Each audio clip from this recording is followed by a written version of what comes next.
Job, chapitre 20. Tsophar de Nama prit la parole et dit, « Mes pensées me forcent à répondre, et mon agitation ne peut se contenir.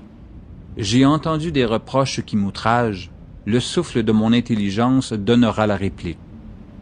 Ne sais-tu pas que de tout temps, depuis que l'homme a été placé sur la terre, le triomphe des méchants a été court, et la joie de l'impie momentanée. Quand il s'élèverait jusqu'aux cieux, et que sa tête toucherait aux nues, il périra pour toujours comme son ordure, et ceux qui le voyaient diront, « Où est-il » Il s'envolera comme un songe, et on ne le trouvera plus. Il disparaîtra comme une vision nocturne. L'œil qui le regardait ne le regardera plus. Le lieu qu'il habitait ne l'apercevra plus. Ses fils seront assaillis par les pauvres, et ses mains restitueront ce qu'il a pris par violence. La vigueur de la jeunesse qui remplissait ses membres aura sa couche avec lui dans la poussière.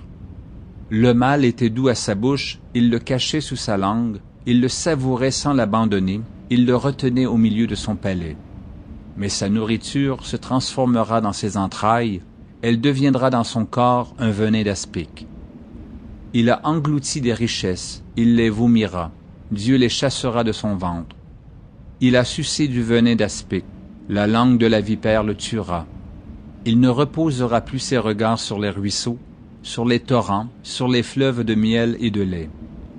Il rendra ce qu'il a gagné et n'en profitera plus. Il restituera tout ce qu'il a pris et n'en jouira plus. Car il a opprimé, délaissé les pauvres. Il a ruiné des maisons et ne les a pas rétablies. Son avidité n'a point connu de borne, mais il ne sauvera pas ce qu'il avait de plus cher. Rien n'échappait à sa voracité, mais son bien-être ne durera pas. Au milieu de l'abondance, il sera dans la détresse. La main de tous les misérables se lèvera sur lui. Et voici, pour lui remplir le ventre, Dieu enverra sur lui le feu de sa colère et le rassasiera par une pluie de traits. S'il échappe aux armes de fer, l'arc d'airain le transpercera. Il arrache de son corps le trait qui étincelle au sortir de ses entrailles, et il est en proie aux terreurs de la mort. Toutes les calamités sont réservées à ses trésors, il sera consumé par un feu que n'allumera point l'homme, et ce qui restera dans sa tente en deviendra la pâture. Les cieux dévoileront son iniquité, et la terre s'élèvera contre lui. Les revenus de sa maison seront emportés, ils disparaîtront au jour de la colère de Dieu.